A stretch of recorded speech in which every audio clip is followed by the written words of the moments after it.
वाले दुनिया के किसी कोने में छुप जाएं, उनका एहतसाब या हिसाब किताब होगा। उन्होंने अपनी धरती माँ और शुहदा के खून से गद्दारी की है। ये लोग अब पाक फौज का नाम भी इस्तेमाल नहीं कर सकेंगे। दुनिया के सामने बेनकाब हो गए हैं। अब इन्हें इंटरपोल के ज़रिए वापस लाने की कोशिश की जाएगी। सबसे पहले बलूचिस्तान के मुहिब वतन अफराद ने इन गद्दार वतन के खिलाफ मुहिम चलाई थी और अल्हम्दुलिल्लाह उनका मुतालिबा माना गया है। सबसे हमारा कनाडा और बरतानिया की हुकूमतों से अपील है कि इन गद्दारान वतन के बारे में तहकीकात करें। ये भारत के खुफिया एजेंसी रा के एजेंट हैं। ये अफराद अपने वतन के खिलाफ इस्तेमाल हो सकते हैं, तो कनाडा और बरतानिया के किसी सूरत में वफादार नहीं हो सकते। पाक फौज जो हमारा फ़ख्र है कि जरी जवानों ने अपनी जान की कुर्बानियां देकर कौम का मान रखा है। पाकिस्तान ने रियासती रिट को कायम करने के लिए जो इकदामात किए हैं, इनमें पाकिस्तान में मुकीम गैर कानूनी गैर मुल्कियों की उनके वतन वापसी भी है। इसमें कोई रुकावट बर्दाश्त नहीं की जाएगी। पाकिस्तान से चुन चुन कर गैर कानूनी गैर मुल्कियों को निकाला जाएगा। वन डॉक्यूमेंट रजीम की सख्ती से नाफिज करने का अमल शुरू कर दिया गया है। अफगानिस्तान से कोई भी ड्राइवर को पासपोर्ट और वीज़ा के बगैर दाखिल होने नहीं दिया जाएगा। इस पर सख्ती से अमल किया जा रहा है। अफगानिस्तान में दहशतगर्दों को पनाह और एक्टिव सपोर्ट मिल रहा है, जो न सिर्फ पाकिस्तान बल्कि पूरी इंटरनेशनल कम्युनिटी के लिए तशवीशनाक है।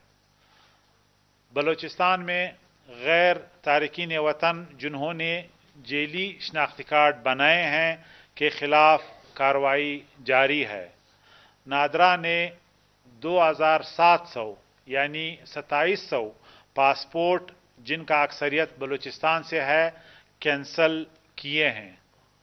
नादरा ने बलूचिस्तान में छागी, तफ्तान, दालबंदीन और कोयटा में जेली शनाख्ती कार्डों को ब्लॉक करने के लिए खसूसी टीमें बनाई हैं और आइंदा दिनों में और आईडीज़ या जेली शनाख्ती कार्ड ब्लॉक होंगे। बलूचिस्तान में तकरीबन एक तखमीने के मुताबिक 2.5 लाख शनाख्ती कार्ड जेली बनाए गए हैं, जिनके खिलाफ आइंदा दिनों में कार्रवाई होगी। अभी तक तकरीबन 1,30,000 तारकीन वतन को हम अफ़गानिस्तान बिलखसूस बेच चुके हैं और हमारा टारगेट है कि हम जनवरी तक 1 मिलियन गैर कानूनी तारकीन वतन को वापस बेच सकें।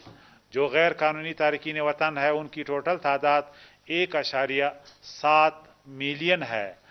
जो इस फेज़ का कंक्लूजन है, हम चाहते हैं कि मार्च तक 1.7 मिलियन गैर तारकीन वतन गैर कानूनी पाकिस्तान में रहने वालों को हम अपने मुल्कों को बेच सके। अगरचे एक चैलेंज है, लेकिन तमाम इदारे लॉ इन्फोर्समेंट की ये कोशिश है कि इन टारगेट्स को हासिल किया जा सके। शुक्रिया। कि ये जो आपने कहा 1,30,000 जो वापस गए हैं अफगान महाजिर, ये तमाम बलूचिस्तान से इनको गिरफ्तार करके किया या सिंध और पंजाब वाले भी शामिल हैं? जी, इसमें सिंध से भी लोग आए हैं, बलूचिस्तान से भी आए हैं और बलूचिस्तान के रास्ते गए हैं। सॉरी, पंजाब से भी आए हैं और बलूचिस्तान के रास्ते गए हैं।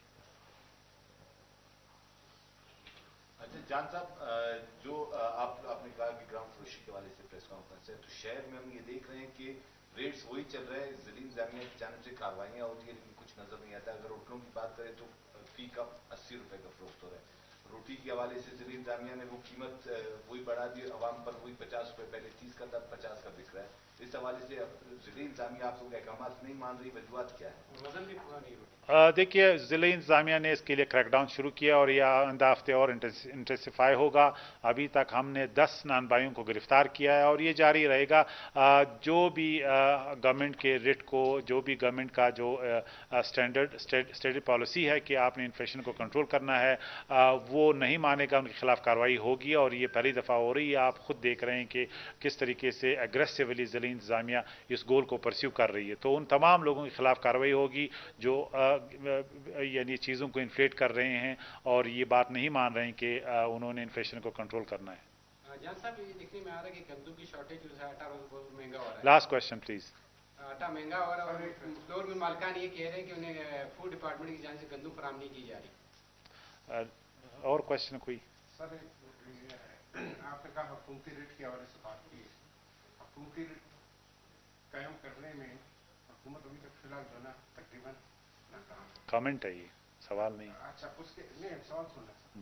پھر اس کے بعد آپ سوشل گروپ جو ہے وہ سب سے زیادہ آپ کے لیے سوال، یہ سوال کریں پلیز. جی تو وہ اس کے لیے بھی آپ نے کہا نا کہ جیسی کاروائیاں کر رہے ہیں، ان کے خلاف بھی کوئی کاروائی ہو رہی ہے؟ سوشل گروپ کا مطلب سوشل میڈیا؟ جی سوشل میڈیا کی جس طرح ہم نے کہا تھا، ہم نے کریک ڈاؤن شروع کیا ہے. ان کے تمام سائٹس، ویب سائٹ آئیڈینٹیفائی ہو چکے ہیں. جو ریاستی پالیسی کے خلاف جو ہے عوام کو اگنائٹ کر رہے ہیں یا ان کو ریاست کے خلاف اکسا رہے ہیں، اور اس کو رپورٹ کیا گیا ہے پی ٹی اے کے ذریعے. اور ان آرگنائزیشنز جو پلیٹ فارمز ہیں ان سے ہم رابطے میں ہیں اور ان کے خلاف کارروائی ہوگی اور ان کو وی ول گیٹ دیم بینڈ. اچھا جان صاحب، کیج میں 3 روز سے احتجاجی دھرنا جاری ہے. ایک ڈیڈ باڈی کیمرہ، عدالت نے سی بی ڈی کے خلاف مقدمہ درج کرنے کا بھی وہ کہا ہے، لیکن مظاہرین کا مطالبہ ہے کہ جوڈیشل انکوائری کی جائے. کیا گورنمنٹ جوڈیشل انکوائری کروائے؟ دیکھیے ہم ان کے ساتھ انگیج ہے، لیکن بنیادی بات یہ کہ ایک دہشت گرد جو 11 دہشت گردی کے واقعات میں اس نے اعتراف کیا ہے اور آئی بی اوز جو انٹیلیجنس بیس آپریشن ہے اس کا لیڈ دیا ہے، وہ کسی صورت میں بھی شہید نہیں کہلا جا سکتا. جو آرگنائزیشنز اس دھرنے کے پیچھے ہیں ان سے ہمارا سوال ہے کہ آپ نے ان شہداء کے لیے، جو مزدور 2 دفعہ وہاں پہ شہید ہوئے، جو مہمان تھے وہاں پہ، جو ہماری روایتی مہمانداری کے بھی خلاف ہے، ان پہ تو آپ نے کوئی احتجاج نہیں کیا، جبکہ ایک ٹیررسٹ کے لیے آپ احتجاج کر رہے ہیں. جان صاحب یہ جو افغان ریفیوجیز ڈفرینٹ ہاسپٹلس میں ایڈمٹ ہے